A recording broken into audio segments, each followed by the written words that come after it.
Hi, I'm Rob Dietz. I'm Asher Miller. And I'm Jason Bradford. Welcome to Crazy Town, where Black Friday meets the Black Death.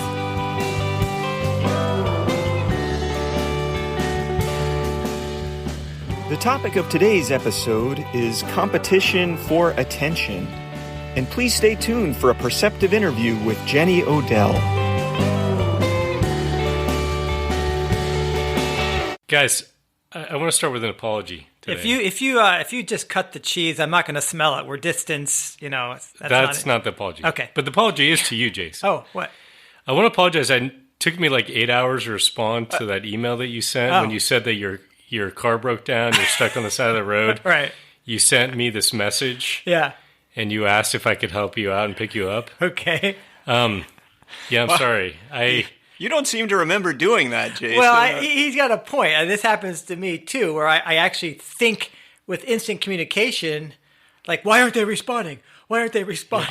I am actually glad that you apologized to Jason. I was feeling a little left out, but this means you respond immediately to all my emails. Well, so if you were to guess how many unread emails are sitting in my inbox, how many would you guess? 4.78 trillion. That's a little high. I don't know, because I get a lot of stuff where I don't delete it and just sits there, but it's obviously something. But did you read it? No, it's like an ad or whatever. I can tell from the subject, like, fuck that. I have no idea. You don't know how many you have, or you don't know? I have no idea. It's somewhere more than Thousands. 3, I'm guessing. I've got 4,122 unread emails in my inbox. This is like that's reasonable. This is like good. I feel better now. This is like how many social media friends you have. How many unread emails do you have, Jason? I've got 6,820. I'm trying to seek status here. No.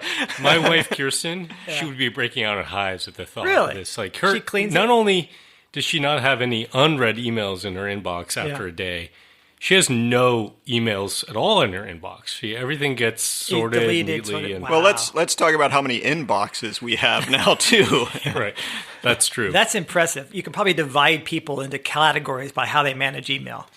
In my defense, I don't think it's just about categorization. It's about all the distractions we have, being inundated with so many things all the time. I don't know if you guys can relate to that. Totally. I can relate a little bit, I think. I mean, I'm a very, very focused individual, as you can tell by all the pop culture-addled crap that I spew at you guys. But, okay, so the other day, I was actually working on this podcast. Not this episode, but an upcoming episode. And so I'm doing the research, I'm diving in, and I'm on the internet. And I need a little break, so I turned over to YouTube for a second. And a second? That doesn't happen. Well, so I found this video of near-death experiences. So it's not people who actually died. It had a lot of views, like 20 million views or something. So it's got to be good. And it was like a 10-minute compilation of people almost getting whacked. Like these two guys are chasing a grizzly bear in the snow on snowmobiles. Yeah. And the grizzly bear chasing the grizzly? Yeah, what idiots. I know, totally. They got the GoPro camera on their head. Yeah, totally. Yeah. And you almost wish the grizzly bear it turned on him, swung its paw, and they even slowed the video down. You see the paw just barely go over the top of the camera. So, karma. That's a good one. I wish karma dash cam videos are the best. Well, that's the thing. There were hundreds of near misses in traffic and stuff. And it, you got the Russian dash cam is especially good. Yeah.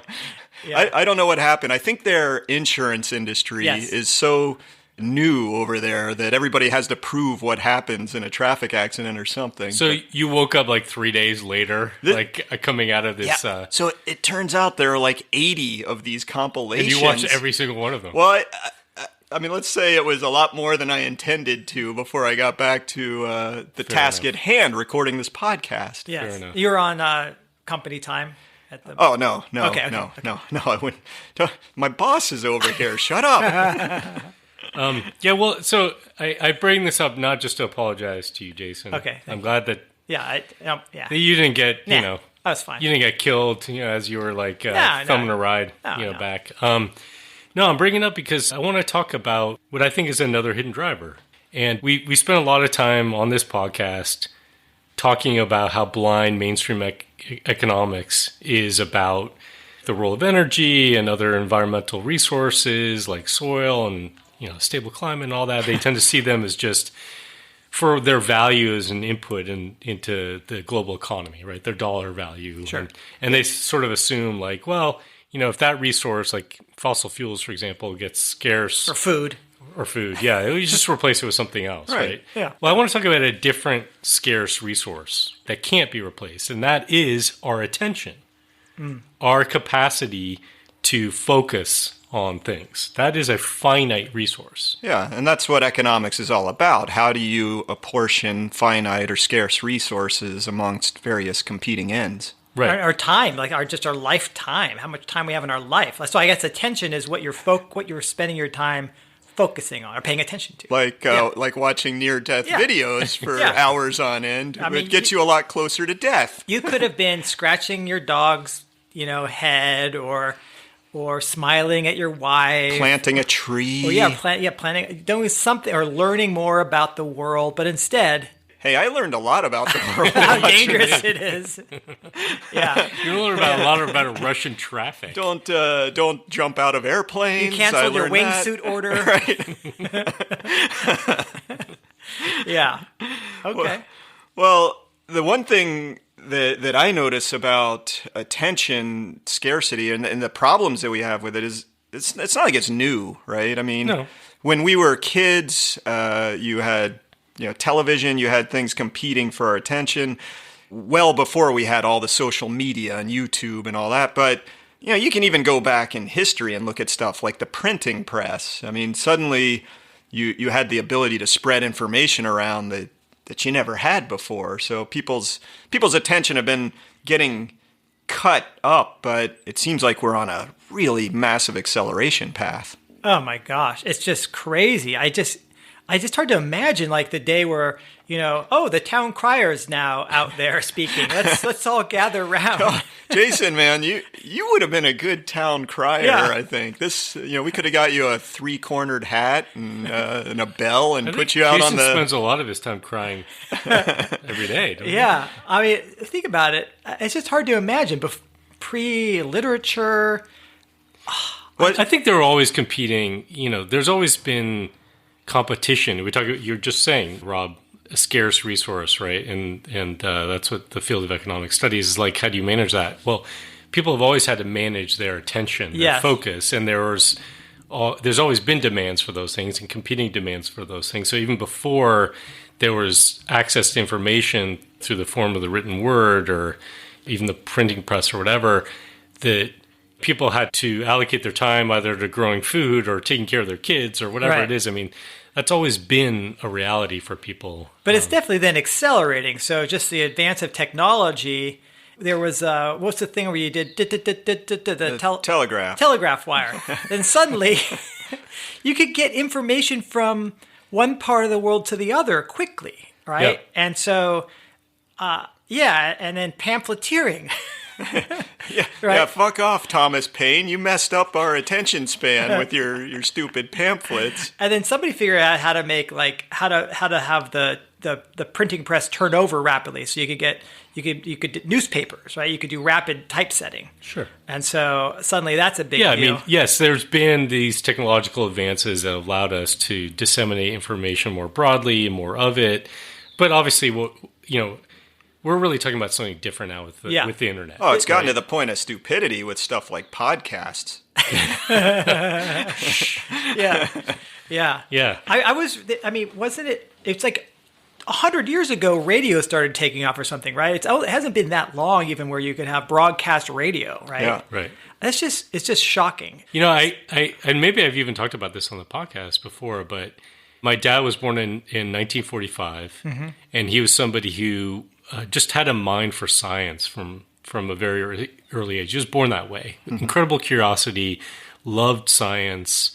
He would get to go to the library on a weekly basis and check out science books, and then he would look forward every week to listen to this 1.5 hour long radio show that was a science show. Right. So he would have to wait every week to listen for half an hour. And he was talking to me. My dad was actually very involved in the growth of the internet. And he was just talking to me about how miraculous it was that my kids could follow their curiosity and find anything that they wanted. Whatever. And it's true. There's like this incredible gains, in terms of our access to information, but there's another side to it, which is right.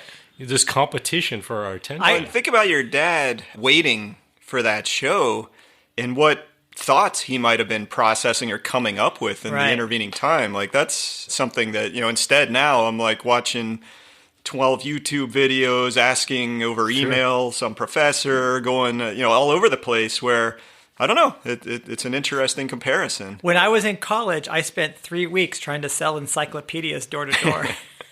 Like physical. They used to be actually books that were printed out. There was like 30 of them, I don't know what you're talking about. So my family had the Encyclopedia Britannica collection, and I used to sit, when I was bored, I would sit, on the ground in the living room. I would grab whatever it was, N through N, and sit there and just flip through it. I feel like we've talked about this because I had the Britannica as well, and my friend had the World Book, which you had to go look at the World Book because it had color plates of dogs and flags and the human circulatory system and stuff like that. We're such nerds. We are so nerds and old. Yeah. But maybe there is something about that flipping pages and randomly finding stuff you weren't even thinking about, just that you happen to be perusing, or the tactileness of it, or the ability that you had to seek it out. There's a little extra effort involved, and you just wonder if that makes that information a little more salient to you. Or sticky. Yeah, maybe sticky. Right. Yeah. Yeah. Well, let's just take a quick second and just think about the scale of information that we now have access to and what people are spending their time doing now in this age of the internet. They're listening to us. Thank God. So when they just tuned out. 9.3 billion people listen to Crazy Town every episode. More people than exist. So just a couple of quick stats here. In 2019, so a couple of years ago, this has probably ballooned since then. Oh, yeah. How much time do you think the average person on Earth, this is global, right, spent on social media? I love these game show questions. Per day? Per day. Per day. Each person on Earth spent 12 years each day. You're good at math, Rob. You're great at math. Well, this is hard because I don't know how many people are on social media. Maybe half the planet's on social media, and each of those might spend an hour. We're at over 4 billion people on the internet now. Close to 4 billion have mobile phones. Yeah. Most of those have access to social media. Yeah, an hour. It's 153 minutes a day. That's too much. 153 minutes. Oh gosh. That is a big chunk of time. That's more than 60% more than in 2013, right? So it's just growing. In 2013 it was an hour. It's not like they have more time in the day. I'm stuck in 2013. Use. It's not like we're now at 26 hours, 27 hours in a day. I feel like that would make me 153 minutes dumber per day. I don't know. Is that too harsh? You're already pretty dumb to begin with. I am, but I feel like the more time I spend, I end up watching stuff like near-death experience videos. I'm not going to quiz you and make you look stupid like Cher did. I'm just gonna run through some additional stats that are wowness. Okay, please. Okay, every minute 200 million emails are sent. It's kind of old-fashioned technology now, but that's still a lot. I just sent 150 million just to me. 4.7 million videos are watched on YouTube every minute. Feel like a solid contributor there as well. 4.7 million. And 4.2 million Google searches happen every minute. Those are all people like, is this little spot on my hand cancer? Is that the kind of thing they're searching for? It is pretty incredible how quickly that's risen and how many people use it. And I mean, I don't want to sit here and just say it's all bad, right? I mean, or that obviously it's competing for your attention, but there are a lot of cool aspects to it. The ability to find out something, learn a skill. So it's like everything. It's such a mixed bag of, is this a good thing or a bad thing? One of the things that's not talked a lot about in our circles or enough about, I would say, is you sometimes hear people talking about the information age and, if everything if everything is done sort of using the Internet of Things, we can get more efficient. We can use less resources. The economy will switch from being all about, material throughput to other things. You're killing me. That's my favorite, the materialless information economy. Yeah, right? Someday, if you want to hear me rant, we'll talk about, Rifkin and his Let's go to a data center bullshit. And talk about that. So not only are people spending all their time uploading videos, watching videos, tweeting, doing all this stuff gets stored and then it gets duplicated in places. So I was trying to look up how much data is actually stored out there, and how has that changed? How much data are stored? Sorry, excuse me. How much data are stored? The grammar police have spoken or has spoken. I'm going to throw some terms at you that I bet are new to you and maybe are to our listeners. Okay. So PricewaterhouseCoopers estimated that there were 4.4 zettabytes of data in 2019. And that number will grow to 175 zettabytes by 2025. So in less than 5 years. So how does this have anything to do with Catherine Zeta-Jones? Yes, that's a new unit of measurement. Oh, God, it's I think a zettabyte, I mean, it's got to be bigger than a gigabyte, obviously, but no idea what that is. Are terabytes bigger than gigabytes? I think so. Terabytes are bigger than gigabytes. Okay, so I'll tell you, a zettabyte is only 1.1 trillion gigabytes. Okay, so that might be trillion gigabytes. So 1.1 billion terabytes. You lost me at a trillion. I think. I don't even know how big that number is. It's impossible to. Oh, it's just an economic stimulus package. Right. It would take you about 2 billion years. You lost me at billion. To download 175 zettabytes. Oh, is that all? 2 billion years? Good. I'm glad that I'll be uploaded to the cloud so that I can complete that task. But the point of that is not just the sheer amount. Of course, and our listeners will know this. That actually does take real resources in the real world to store, right? I mean, people talk about the cloud. It's not literally some data floating in the clouds in our atmosphere. Right. This is like real physical shit. Being stored somewhere. I wonder if the sun's still going to be yellow in 2 billion years. Right, it'll be a gas giant. Start downloading and you'll find There's out. actual crossover here with the whole energy blindness idea, right? Like we sort of think the information economy, I'm using the air quotes now, is some magical thing that doesn't require any resources. And you're exactly right. That much data requires a lot of resources. Once you get into the zettabyte realm, there's resources. Yeah, and of course we could spend a lot of time talking about, the real world, impacts of the information age. But again, the reason I bring this all up is that all that data is competing for our attention, competing for our focus. And there's a real consequence of that. And it's not... Well, you hurry up, get to the point then, please. Okay, I'm getting to the point. You're going to lay some consequences on us, aren't you? Don't beat around the bush. Going to treat you like my kids. People have actually been warning about this. There's a guy named Michael Goldhaber who's a theoretical physicist. He's still around. He lives in the Bay Area somewhere. You cut to the chase? Back in 1997. A long time ago. Many, many, many moons ago. Yeah. He was actually warning about what would happen with all of this information and all these competing things looking for our attention on the internet. And it's really fascinating when you look back at the things he talked about, because a lot of what he was warning about totally came to fruition, just in terms of like thinking about the power dynamics, the things that people would resort to capture our attention, to get our focus. Like put you in a headlock and say, look at this. Look Give at you a it. noogie. Look now. Well, you can go even a lot further back than 1997. If you go to the super dark ages, like around the time the three of us were born in the early 70s, or sorry, I'm Jason, 69, summer of 69 or whatever. Yeah. So if you go back there, you actually had an economist named Herbert Simon who coined the term attention economy.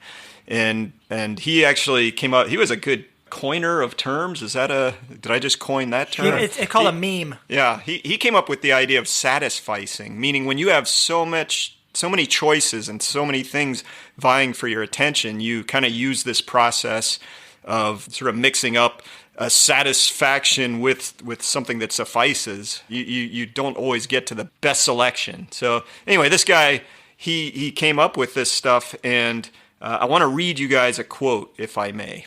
Okay, he says, "In an information-rich world, the wealth of information means a dearth of something else, a scarcity of whatever it is that information consumes. What information consumes is rather obvious. It consumes the attention of its recipients. Hence, a wealth of information creates a poverty of attention and a need to allocate that attention efficiently among the overabundance of information sources that might consume it."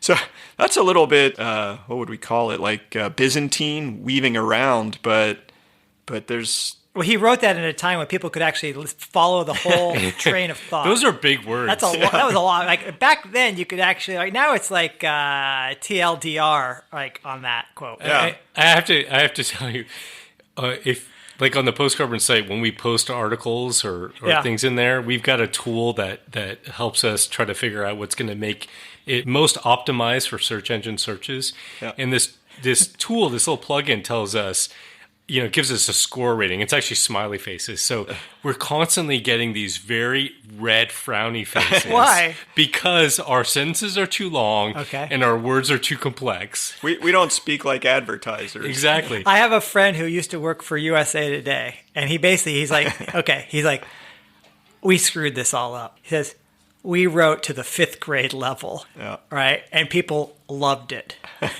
Short articles. Think about Trump. Yeah. Trump's success is like talking to people at a 2nd grade level, really. I mean, short sentences, just these tweets in all caps yelling at people. So really what we got to say is when information goes up, attention goes down. Is that what, that's what Simon was saying? Interesting. Now, I remember, walking through, I try not to do this anymore. It's depressing. Sometimes I have to. But you go to like a major grocery store and you walk through the checkout line, and there's those rags like World News or whatever that have like the Inquirer. You're like Elvis tabloids. Alien. You're talking about there tabloids. You go. Yeah, like Elvis is still alive. Someone has an alien baby. This sort of stuff. Yeah. And so there's this weird form also of trying to like just be sensationalist to grab your attention, right? So that's been out there too. That's a tactic. I never even see them. I just see the Mentos and the M&Ms.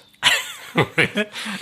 So what you're talking about, Jason, is that's an example of sensationalism, and I think your point is that's been around for a while. Yes. But definitely happening on the internet now, yes, right? It's even getting with more competition for people's attention, more sensationalistic. And I was just talking about that with Trump. Yeah, it's like sensationalist comments. Well, outlandish stuff is like sells. Right, and clickbait is the new tabloid, right? I mean, it sends you to these articles that are ridiculous. So you got to write to the 2nd grade level, and you've got to just tell outlandish, mostly fabricated stories in order to get through anymore. Right, we're screwed. How's this show going to go anywhere? There's another thing I think it's a consequence that I find fascinating and worrisome, and I think maybe a bit under the radar, which is, you guys familiar with the 80-20 rule? Yes. No. So maybe you can explain it, Jason. No, I can't remember. Okay. So 80-20 rule is just the idea that it's like 80%, 20%.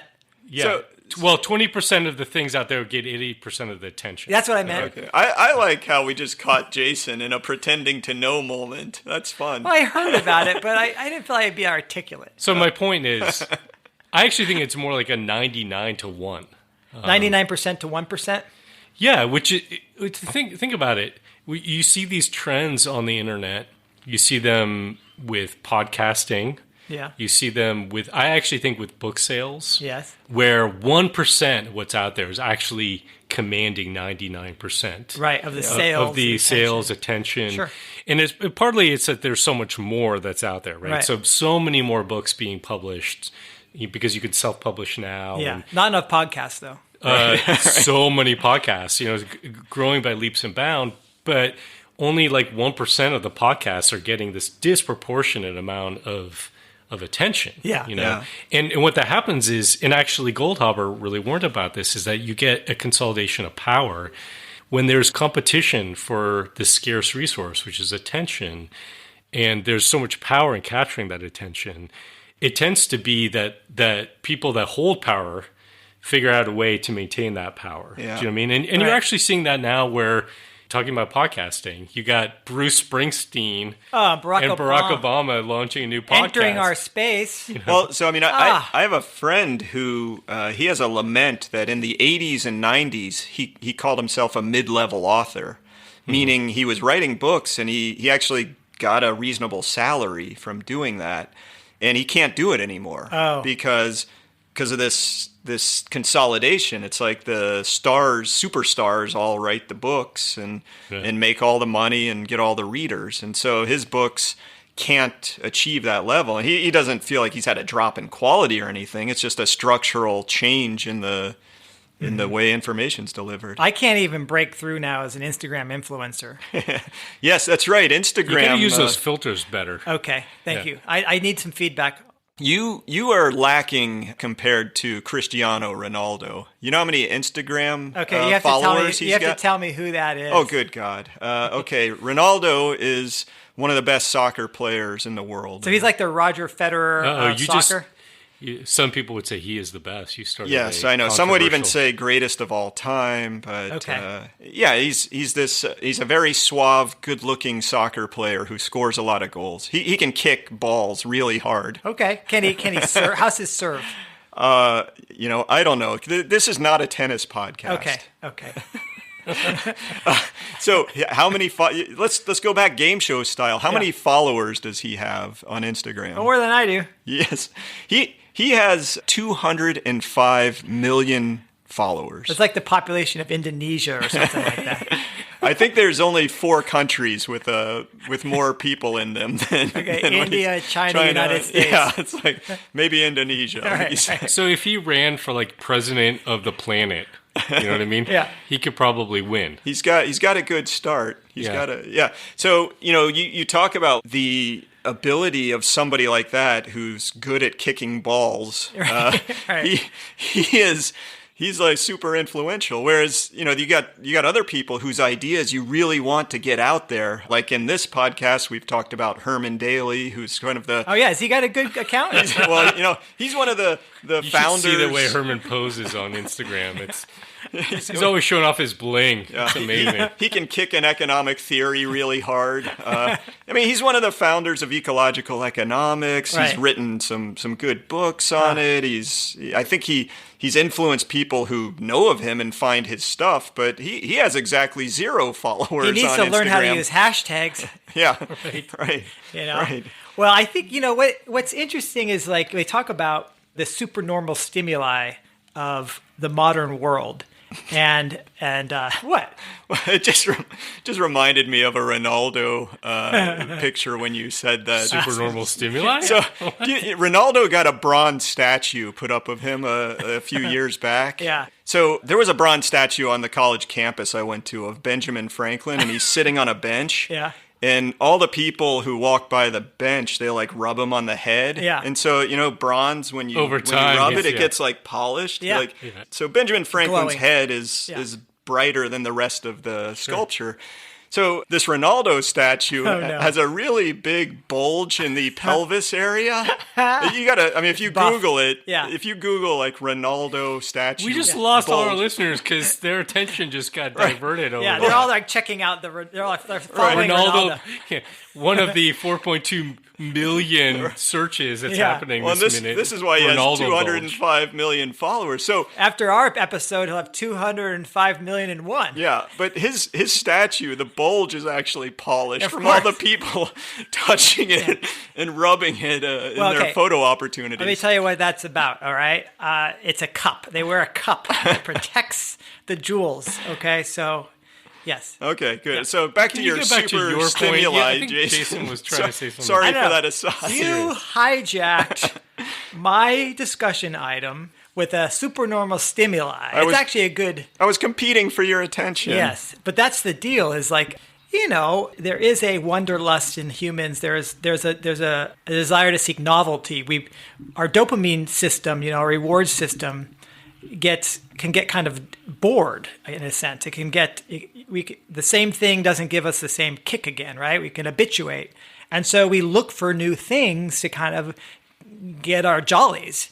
And I think nowadays, boy, it's easy to do that compared to the past. So I thought a lot of what's going on is we're just like getting amped up on, well, I've seen enough of that. I'm going to go look at this. And you just move on. There's a positive feedback loop that happens with that, which is in a landscape where it's harder and harder to get attention because there's so much information and noise. Yeah.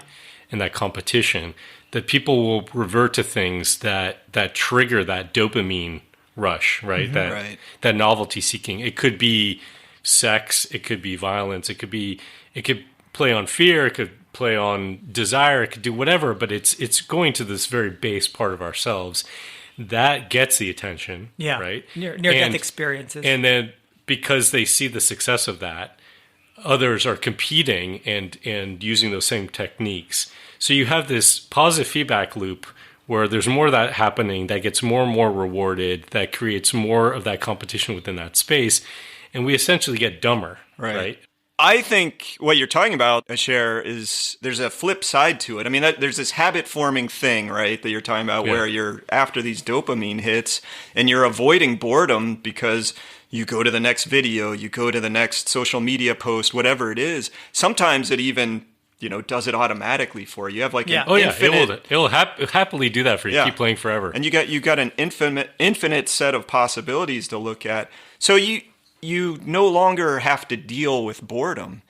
You might think, oh, that's a good thing. But I think there's a downside because it's in those moments of boredom and quiet, especially for kids, that you come up with the most imaginative things. Like that's where games are born. That's where ideas about how the world works are born. And I think if you don't have that space, you have a lot less creativity. Creativity and critical thinking. I don't think you can underestimate the importance of boredom from that standpoint, or time to ruminate. I mean, think about Albert Einstein, theory of relativity. If Albert Einstein was born in this period, he'd just be watching cat videos. I mean, that may be not fair.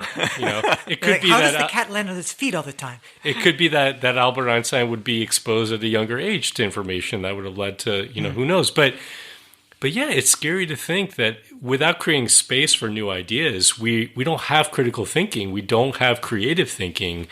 We're sort of locked into this reinforcing cycle. Yes, and we're getting hijacked with stimuli that are more and more extreme. So then you get this problem of anhedonia, right, where people they have a hard time feeling pleasure anymore because they've been jacked up so much. It's almost like withdrawing from drugs if you take this away. Yeah. So I think there's a lot of health impacts that happen where you can't keep your head on straight because you're constantly getting distracted. So there's an anticipation that happens where you're almost like expect during the day to get the stimulation, kind of the unanticipated reward, where at some point the phone needs to go off. There needs to be an alert that says, "Oh, I've got a new like to my post," or "I got a phone call," or "I got a new email." That is constantly interrupting, like what you're saying, the ability to stay in kind of a flow state or to just ruminate. And maybe we don't even know how to do that. But I think not being able to do that anymore, then it keeps us in a state of kind of stress where we're going to have cortisol and adrenaline in our body more than it should be. Yeah, we're dealing with too much stimuli. Mm-hmm. Yeah, and you can't possibly get to all the things that are competing for your attention. Yeah, you have email inboxes like a share that are out of control. Yeah. And you feel guilty. Everyone should feel bad. Well, you can get real world injuries from this too. Like texting while driving wasn't a problem in Albert Einstein's day. Now was it? I mean, driving might not have even been around much, but and it does have. I mean, you were just talking about this, Jason. It does have a real impact on people's productivity as well. Mm-hmm. There's some interesting studies that have been done looking at the impact of interruption and stimulus, some kind of distraction coming in on productivity. And this one group of researchers, they said that it takes an average of 23 minutes and 15 seconds to get back to a task after having been interrupted. I'm so glad I didn't interrupt you, because it would have taken us 23 minutes to get back to where you could finish this thought. I mean, when I first heard that number, I was like, that can't possibly be right. But so here's what they're getting at. And the example that they gave, I thought was an interesting one, which was, if you're sitting working on a task at your computer, like let's say at the office. Remember when people used to do that? They were actually in an office together. What's an office?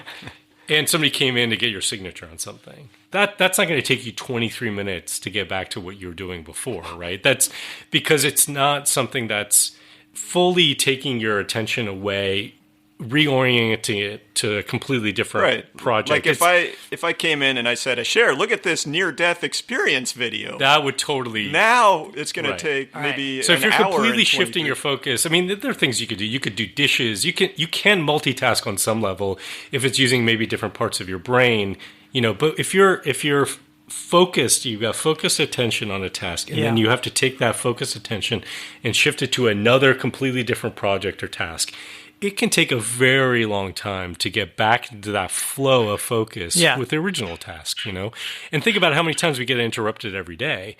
So we think that the internet's in modern technology are making us more efficient, more productive, but that's not necessarily true. The frog is really disagreeing with me on this. I'm going to go silence the frog. You just got to wave at it, maybe. Well, while Rob does that, let me circle back to why I wanted to bring this up. Okay. As a hidden driver topic, for why we're in Crazy Town. And I think the big thing here is really that this diminished capacity for us to focus keeps us from being able to concentrate collectively on what really matters. Right.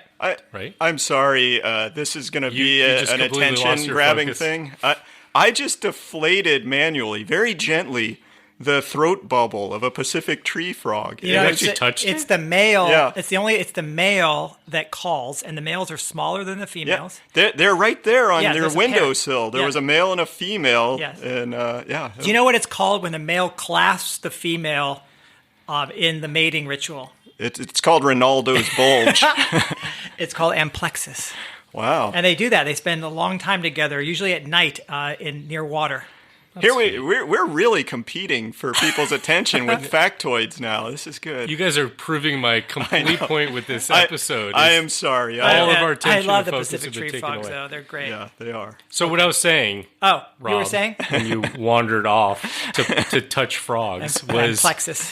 That this has, I think, some really significant and somewhat hidden implications for what's brought us to Crazy Town and how we're going to get out of Crazy Town. And that is that with so much of our attention and our focus being splintered and pulled in all of these different directions, it keeps us from concentrating collectively in particular on what really, really matters. Yeah, I think a clear example of that, it's why we haven't done anything about climate change over the last 40 or 50 years. And even the people who are able to cast doubt on the science, they were using this attention dividing techniques to get us to doubt that it was even a problem. But if you're spending all your time worrying or looking at what this celebrity's doing or what this video is showing, you may not be paying attention to what really requires the attention.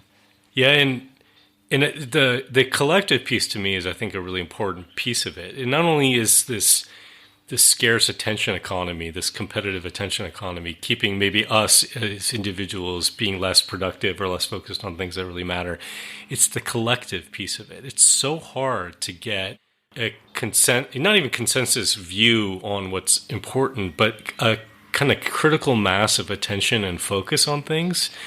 And we're actually seeing, even in the world of social media, these pretty worrisome trends where there are these researchers in Europe who sort of looked at Twitter hashtags, and the top trending hashtags. And in just a period of like 3 years, from 2016 to 2019, the amount of time like a trending hashtag spent, and those are oftentimes things that are people sort of view as collectively important. Sometimes it might be Cristiano, Ronaldo. Hashtag Ronaldo. Right. But Ronaldo oftentimes it's meaningful and important things. Well, so the way you're saying that hashtags aren't getting the life longevity they used to. I know you're feeling bad about it, but I just mean in 3 years it's gone down. It's gone down. From 19 hours to 13 hours, which is, I know it doesn't sound like a lot, but... No, but I get the point. I'm being silly, of course. I mean... Well, and think about a really important issue. Like, I remember a few years ago, anybody that's keeping track of things in the world of conservation and biodiversity knows that species are taking a beating. And everybody was concerned. But then a few years ago, you saw a news story about pollinators and insect populations crashing. Right. And that's like, instead of a predator at the top of the pyramid, you're talking about stuff, base of the pyramid stuff. Right. And, so like hashtag Insectageddon or whatever right, like that and, does not trend very long anymore. Well, and it didn't even, it's like barely a blip in the United States. Right. It doesn't even last for one news cycle. Right. Okay. It's hard enough to get attention at all on these existentially important things. But then even if you're able to get attention put on it, it just goes away. Well, hold the fort for a second, guys, because this runs counter to stories we've heard from people who, believe that the greatest resource is the human mind, and that, if we just had 1 billion Americans, for example, we could just solve more problems, right? Because we have more minds to solve problems with. More people, more problems. More people, more problems, more people to solve problems. But what you're making it sound like is that we're actually not solving any problems. We're just watching cat videos and Ronaldo's junk. It's like you have to question the time that we freed up. What exactly are we using that for? Right. Okay. So we, like you're saying, we're suddenly like the society where we don't have to toil in the fields, all right? And so now we can think. We can learn. We can listen to our baby Einstein videos. Do people do that anymore? I don't know. Okay. Yeah. But no. What's the point of having these special minds if we just ruin them? God. Yeah. Well, it is a funny irony. Funny, like not really funny, but that fossil fuels and modern technology freed us from toil. Many of us, not all of us, many of us from hard toil, labor. And what are we doing with it? Yeah. Yeah, well, I put in some hard labor on that tree frog over there, but it's kind of amazing that we have so many choices and we choose what we do choose. I'm a little flat. I look at myself and get kind of a little like, what did I just spend that hour on? I do think though this has been an issue in the past where. And maybe this is a bit of a paradox, but people have always come up with creative ideas. I mean, a lot of even people that are watching cat videos today have good ideas. But like Jason, when you were working the fields, let's say you were doing this a few hundred years ago, I think you would have been you would have been thinking about big things. You would have been considering. Planetary motion or so. You could have come up with some great ideas. Oh my God, I know you're right. I mean, actually, not Jason, somebody else. Maybe. Somebody could have. But no, you're out there doing physical labor, and your mind is free in many ways. It's almost like doing the dishes. Okay, for people who aren't working, just you're doing like chores. You're vacuuming. You're doing the dishes. You can think about all kinds of things because it's not a highly cognitive tasking activity. Right. So I think you're right. Just because you're working physically all day long doesn't mean you aren't thinking about interesting things. Yeah. And I mean, one of the kind of, I guess, advantages of the internet age is you can share that widely, right? Without a lot of cost to you as an individual. I think that you can share it wisely, but when you enter into it, there are all of these temptations that keep you from spending your time even coming up with those ideas in the first place, let alone sharing them. Yeah.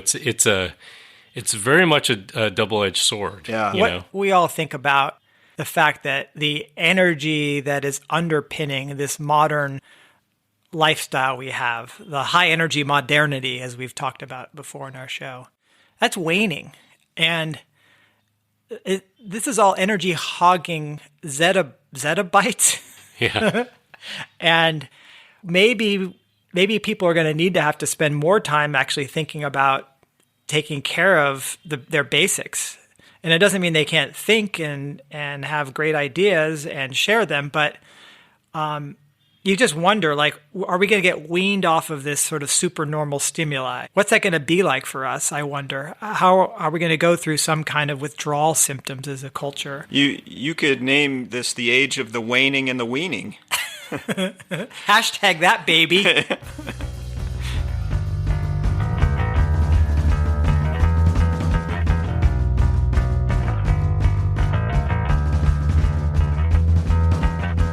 Stay tuned for our George Costanza Memorial Do the Opposite segment, where we discuss things we can do to get the hell out of Crazy Town. You don't have to just listen to the three of us blather on anymore. We've actually invited someone intelligent on the program to provide inspiration. Hey, Jason Asher, we've got a really good review this week I want to share with you. This is off of iTunes from Thundarzilla. That's a listener of ours. It's a real name. Thundarzilla. Right? I'm glad we're on their good side. Yes. Yeah, you don't want to be on the bad side of Thundarzilla. So Thundarzilla says, I've learned so much while simultaneously laughing and crying. So often I feel like I'm the one who's crazy, but these three confirm I'm not the crazy one. It's everyone else and their fossil fuel guzzling, climate change denying behaviors that are crazy. So for a second there, I thought they were going to say, I'm not the one that's crazy. These guys are the ones that are crazy. Right. I'm very relieved to hear that it's the rest of the world. Well, I'm glad we could feed into their confirmation bias. Yeah, I like that they say that we confirm this for them. Yes, this is perfect. Yeah, it's a total confirmation bias. So anyone else looking to have your biases confirmed, come listen to us. And please, in a moment of sincerity, do go out and rate and review us. We'd really appreciate that. And maybe we'll read your review on a forthcoming episode.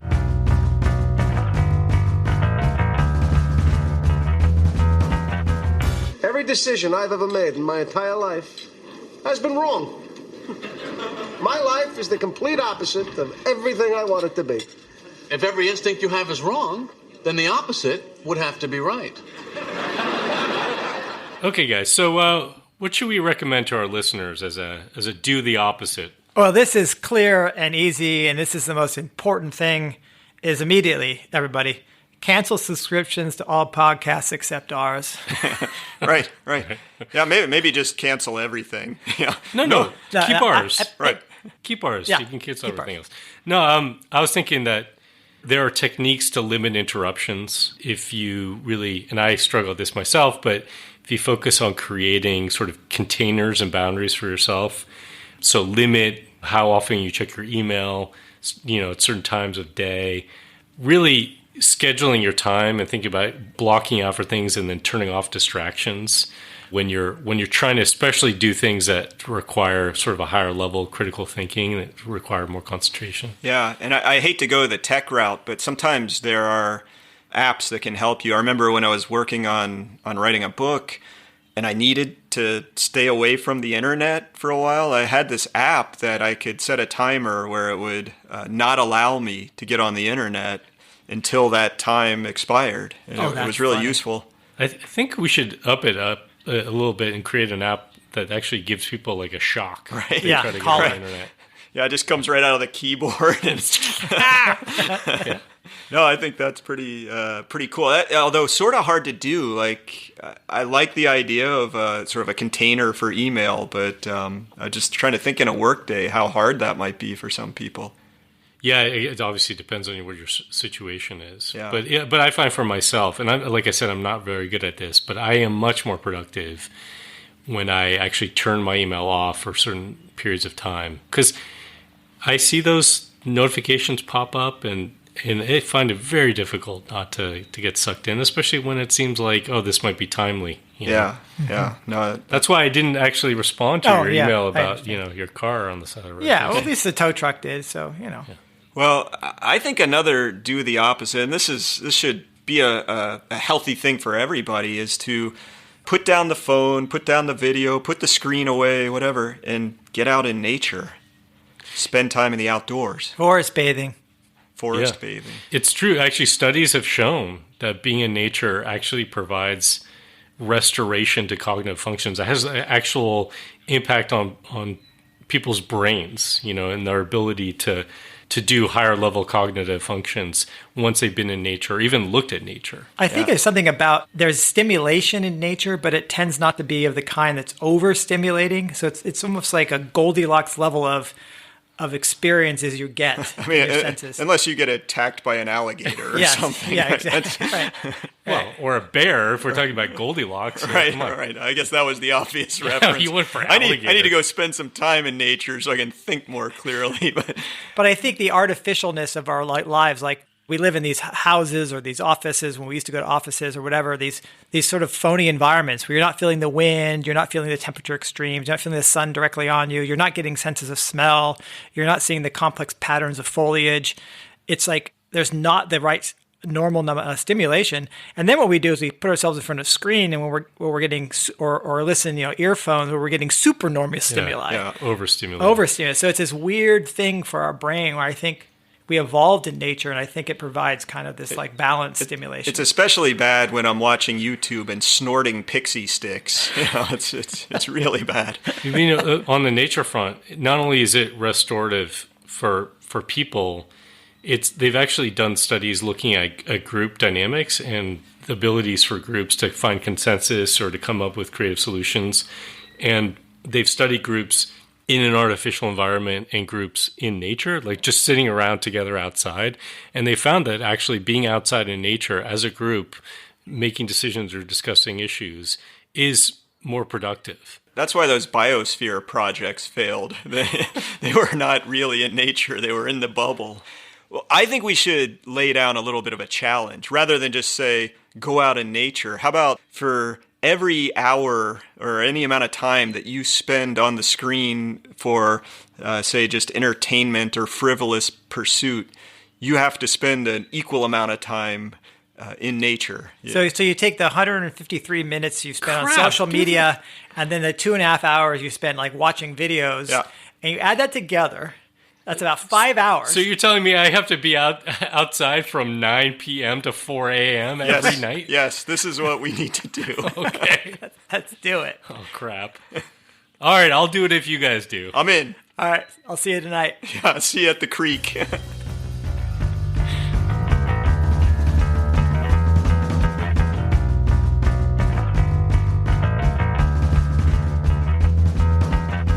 Jenny Odell is an artist, a writer, and an educator whose multidisciplinary work often stems from close observation and explores how attention or the lack of it leads to real shifts in everyday perceptions.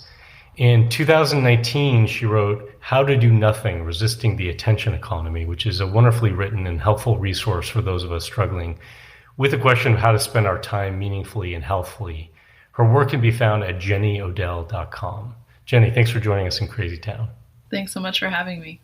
So on this season of the podcast, we're talking about hidden drivers that are moving us to the precipice of environmental and social breakdown, or keeping us from acting collectively in ways that actually help. In this episode, Rob, Jason, and I talked about some of the higher level and kind of the collective role that exponential growth in demands for our attention are having on where we've landed, which we like to call Crazy Town. And in our Do the Opposite segment, we encourage listeners to use tools to better manage their time, to spend more time in nature, which is, I know, something that you feel strongly about yourself and do in your own life. And we even challenge them to spend an hour in nature for every hour that they sort of wasted away in social media or online entertainment, which may be too steep a hill to climb, I don't know. But I just wanted to start, for listeners who aren't already familiar with your book, if you could just talk a little bit about what you mean by do nothing and why it's so important. Yeah, so I always have to specify that I don't literally mean doing nothing, like lying on the floor in your home, unmoving. Yeah. Although that's interesting, but interesting maybe for a little while. Yeah, it's nothing from the point of view of what we typically think of as doing something. So like having something to show for your time, accruing some sort of value to yourself or your sort of personal brand, working like these, this kind of traditional notion of productivity. Doing nothing is basically anything that doesn't very easily or at all fall into that category. So like the easiest example I can give is like going for a walk versus trying to walk somewhere very quickly. because you just need to get there. And it's one of the reasons it's so hard to define is that I think you can do a lot of the same things in either mindset, and you might not actually be able to tell which one you're doing. So like you can do any activity in a really strivey way, or you can do it in a really kind of, enjoyable, contemplative way. I mean, people make their hobbies stressful all the time.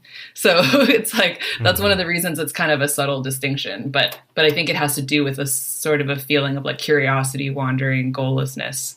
Yeah, when I mentioned this to my wife, she's like, I don't like to think of that as doing nothing. I think of that as like doing the most important something. Yeah, which she's right. Yeah. It is. I mean, that's sort of my argument, right? But I think that there's some use in embracing that in a sort of tongue-in-cheek way, like embracing that framing of it, because it's just making me think of this. I know this artist who told me that she, I think like every Wednesday or something, she just kind of walks around town and doesn't really do anything else, and that she loves it. And it's very important to her. And that she ran into a friend on one of these walks and she told her, oh, every Wednesday I do this thing. And her friend had this sort of quasi like disdainful reaction, which was like, oh, you must have so much time. You're wasting time. And like, so that's kind of what I'm trying to imagine, just being like, yeah, okay, I am quote unquote wasting time from your perspective. And like that doesn't, and then I'm trying to imagine a situation where that doesn't bother you. Right. Yeah. There's an intentionality to it, right? It's sort of saying, I'm going to have this experience. Maybe I have this experience all the time, but I'm going to do it in a way where there's intentionally not an expectation or something on that. Yeah, I think so. And I mean, there's also intentionality in setting, assuming you have the privilege and the ability to do so, like setting aside that time, or even just like making that decision for yourself. Yeah. Yeah. You've talked about what you like to do with your time. I mean, you're an avid bird watcher, and I've heard you talk about what you even get to experience in terms of nature in an urban environment that you live in, right? But yeah, I guess I'm curious, because for me, the default is thinking about going out into nature, and it's something that we actually advocate a lot on the show, because our disconnection from nature is something that we think has profound impact on us as human beings. But not everyone has that luxury, right? So what do you say to people who are like, I can't experience nature. I'm in this huge urban jungle or something like that. Have you dealt with that? I mean, there's like a couple of different things to say. I mean, I think that there are a lot of reasons why someone would, beyond not having access, like there are plenty of reasons that someone might not feel comfortable in the outdoors. I've been doing a lot of reading lately about national parks are very white spaces, for example. And so someone might not feel comfortable there. So there's all of that kind of, right? Like I feel like in How to Do Nothing, I was a little bit blithe about, the park is a free space, but it's like, there's a lot of things like structuring that and limiting that. But I would say I haven't been to a ton of cities, but I do feel like in many cities there are sort of signs of life that you can find if you're looking for them that are super interesting. I'm just thinking of like peregrine falcons, for example, are birds that enjoy like cliff areas, and they sort of interpret skyscrapers as cliffs. Yeah. And so you could be, in San Francisco downtown, and you might see like a peregrine falcon like hunting, which is just like insane. They're like so fast and just really amazing birds. And even, I read David Sibley's new book last year, What It's Like to Be a Bird, I think it's called. And pigeons are super fascinating. Like they're way more fascinating, way smarter than I realized. And even just kind of thinking about and learning about like why all of these like cave preferring birds are now what we're used to, because that's how cities are.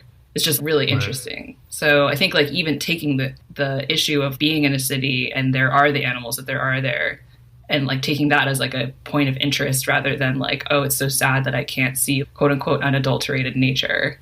Is kind of one way to go about it.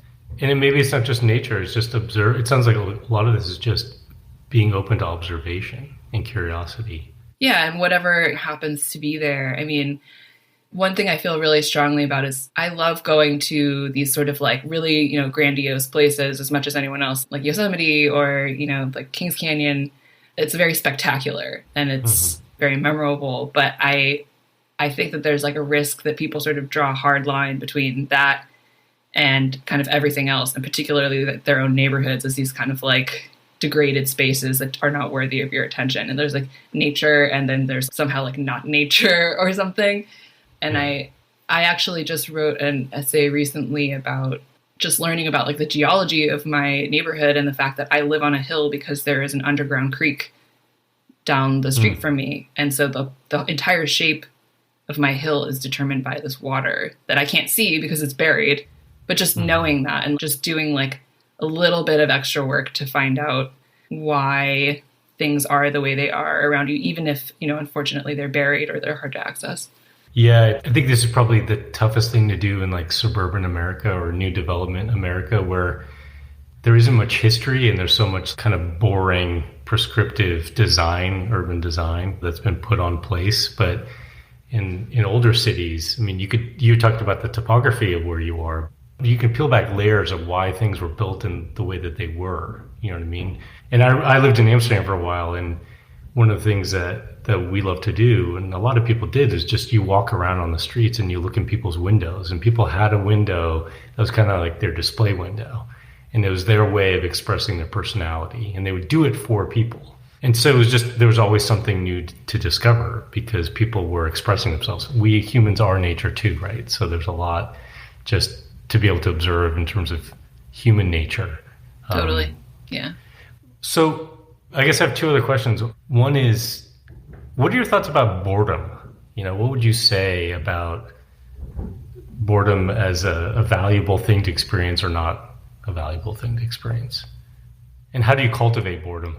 Yeah, this is like one of those areas where it's like, I want to be like so careful not to like instrumentalize this idea of doing nothing, right? Like, which when I wrote the book, I was like, I know like people are going to try to turn this into a productivity hack. So I have to be very careful about this idea, which is that, but I do feel that in my experience, especially as an artist, that like boredom is a sensation that comes before something really interesting. Just thinking back, a moment of boredom is almost like you don't know, it's not obvious what you should be paying attention to. Like nothing is sort of grabbing your attention, which if you think about it, like that's an incredibly interesting and like generative state to be in, because it means that your attention could kind of go somewhere unexpected. So, I mean, I think there's an epigraph in my book, the John Cage quote. If you try doing something that's boring, I'm going to totally butcher this quote. Basically, like try to do it 2 times, then try to do it 4 times, then try to do it 8 times. And then like eventually you'll find that it's not boring at all. And so I think that, yeah, again, like I don't want to like put value on it as boredom is like the instrument by which you get somewhere interesting.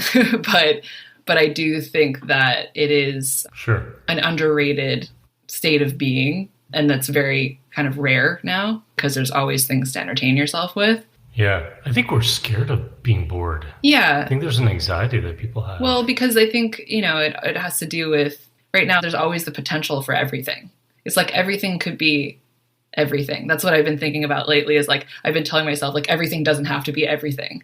And so if you know that you could be doing one in a list of a million things at any particular moment, the idea of not doing any of them or just, wasting time, being bored was probably always a bit of a, I don't know how people felt about boredom in the past, but now I feel like it's tied up with this anxiety of like all of the things that you could or should be doing. And I think that in terms of like cultivating boredom, I think like cultivating boredom and actually a lot of the other things that I talk about in the book just have to do with like observing yourself and knowing yourself well enough that you know what kind of conditions and time is required for that. And then you just make sure to try to keep that in your life. It's like easier said than done.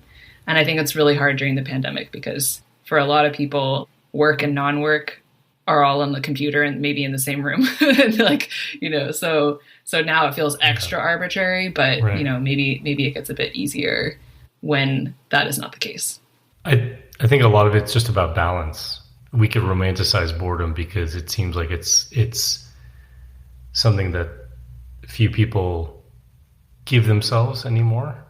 But it does feel like we're largely in balance. As adults, I think a lot of people feel like they can't give themselves permission to be bored. You're talking about the fear of missing out or something, or of what I should be doing. I think for kids, I've got 2 kids, and it feels like they don't they just simply don't know how to deal with being bored, because there are devices, there are other things that they could be doing. And I remember, I'm going to sound like an old crotchety man, but I remember just being out away from the house for hours and hours, just having to go entertain myself, and the things that I gained from that I worry that a lot of kids don't get. Yeah. One thing that in that vein that I get sort of worried about is this like capacity to find something interesting about the supposedly boring. I mean, that's kind of my whole artistic practice is that. And there's this cartoon by an artist, Ad Reinhardt. It's like, I think it's from the 50s or 60s. And he's like pointing at an abstract painting, and he's saying like, haha, what does this represent? And then the painting points at him and says like, what do you represent? And he like falls over dead because he's so shocked. And I always show that to my students, and I tell them like, this is how I want you to approach like things in this class, but it's also kind of like how I want them to approach life, which is like, you have to meet it in the middle. Like, you can't just be like sitting there waiting to be entertained. Like, not that that's what they're doing, but I think that there is a mindset of, I need to immediately grasp what the point of this thing is. I need to immediately grasp why it's interesting, or why I should be paying attention to it, instead of, and if I'm bored, then I will just swipe to the next thing. Instead of like, if I'm bored, maybe I'm not asking the right questions. Or like, if I'm bored, maybe I don't have the right lens on this. I need to spend like 2 more minutes interrogating this thing. And, maybe the abstract painting isn't stupid. Yeah. Maybe I just need to look a little bit more. And so like, I think that's like one thing I'm really trying to encourage in the book, just like developing that capacity to ask like a few more questions from a couple of weirder angles. And I think that that's what to me often comes right after boredom, or right after the potential for boredom. Mm-hmm. I think there's another element to this that I'll give the context of the issues that we work on, climate change and other kind of existential threats that we face. I think that I've seen a lot, and I have this experience myself, which is there's either a tendency to completely obsess over those things and to occupy our attention that way, or to look for distractions because we can't look at it or deal with it. We don't know how to process it. And so creating space to like sort of try to do neither of those things is scary, because it might have to open us up to really maybe feeling what we feel about those things, or living in a space of not having answers to them, and being not necessarily okay with not having answers, but somewhat accepting that this is not controllable completely. Climate change, for example, we can't control it as individuals ourselves. And I do wonder, part of what we talked about was, with our collective attention being spent on kind of the most sensationalist things, the things that get our dopamine up and whatever it is, hijack our attention, keeps us from focusing collectively on the things that really matter, like protecting nature, for example. But maybe the way that we're engaging with information even about these issues keeps us from really being in a place where we can think more creatively, or come to a place where we're thinking about doing things differently. I don't know if that makes sense. But. Yeah, totally. I think so. I mean, I think it's like something I'm thinking about a lot with the book I'm working on currently, which is like, in a time of such urgency, it can feel really counterintuitive to, try to create and maintain like spaces of like playfulness. Like, it seems almost perverse, right? Given everything that's going on. And yet, like, those are the kinds of situations in which like experimentation flourishes, and like, as you said, different ways of thinking, different ways of approaching the problem. And then I would also add just like some kind of like emotional processing. Like, I recently went on a trip by myself. It was just for a couple of days, and I wasn't kind of looking at the news or anything like that, or social media. And I went bird watching. This was in Pescadero. And I saw like a couple of dead shorebirds unexpectedly. And like, I know that that's happening. I've read about it. I have never sort of wandered around and sort of come upon that though. And I was different. I was alone. The feeling of it was very different than when I read a headline that's upsetting. it was saddening, but it was also saddening in like a sort of like a whole body, whole person kind of way, where I just really had to like sit there for a while and just have that feeling and feel like somewhat comforted by like the ocean being right there. And just trying to think about like scales of time and what I had just seen. So that to me, I kind of put that in the same category where it's like also there's just like mourning that needs to be done. And these like bigger and more complex kinds of like emotions that to me feel very different than the kind of like quote unquote doom scrolling feeling. Right. Yeah. I think maybe if there's a theme that's common to all of this is just about creating the space, creating the space to be bored, creating the space to observe things that we may, because we're so busy, we don't see, creating the space to maybe feel things we're not allowing ourselves to feel. And it does seem like there's this sort of reinforcing loop where the more these realities are knocking on our door, the harder they are to process, the more compelling it is to look for distractions. And there are people out there, there are the cogs in the machine that are actually creating those big systemic risks for us that are seeking to capture our attention for profit. It just keeps feeding itself. So somehow we have to break that loop. Yeah. And I really appreciate the invitation that you put out to people to step back. And I also really appreciate the focus on, I guess maybe on doing it in a more practical or everyday level, than just a theoretical way of thinking about it. Yeah. Yeah. At the same time that I definitely have to acknowledge that, time scarcity is very different for each person. And there's that's something I'm kind of, again, trying to work more on in the current book. I do think that there is often at least a little bit of latitude that you have personally to decide to pay attention to something or not.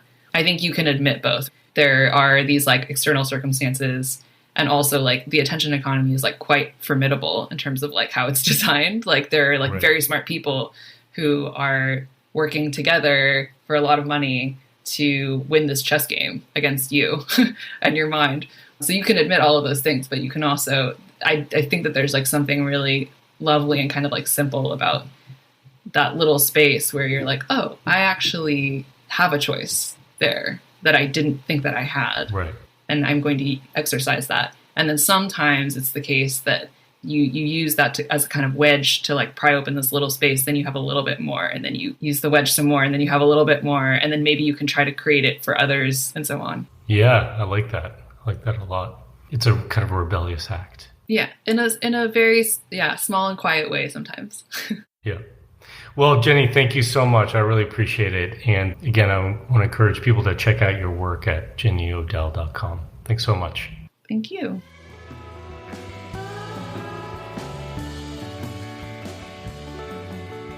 Thanks for listening to this episode of Crazy Town. Yeah, if by some miracle you actually got something out of it, please take a minute and give us a positive rating or leave a review at your preferred podcast app. And thanks to all our listeners, supporters, and volunteers. And special thanks to our producer, Melody Travers.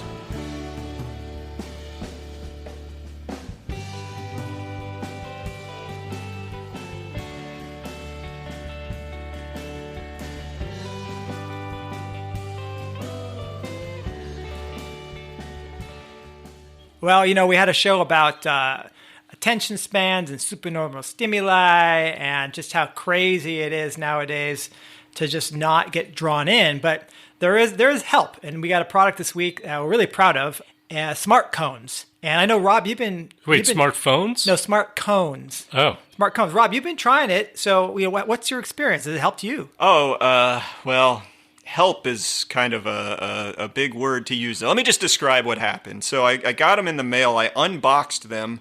I was filming it just in case I wanted to upload it to my YouTube page. Right. And so I get this thing. I get them out of the box. They're these like little. They almost look like little lampshades, and you set them down on your table, and the directions say slide your hands into these. And when I did, it kind of locked onto my wrist. Right. And it said, "Speak your time." And I said, "An hour?" Oh, you said an hour? And so these things locked on to my wrist for an hour. And it was like the cone you put on your dog after it has surgery. I couldn't type. I couldn't browse the internet. Oh my God! I couldn't work a mouse or my phone for an hour until these smart cones let go. So I guess they helped in that sense. Would you go take a walk or something? What did you do for that hour? I just cried. I cried. Well, the problem is that he actually needed to go to the bathroom. Yeah, right. Yeah, how do you wipe? Well, that didn't stop me. I just went. Always comes back to that, doesn't it? You guys had to take it to where I soiled myself. Smart cones. I'm sure Smart Cones really loves this. Well, that's the motto. There is Smart Cones. Go to the potty first. Worst ad read of all time. Crazy town. Da, da, da, da, da, da, da, crazy town.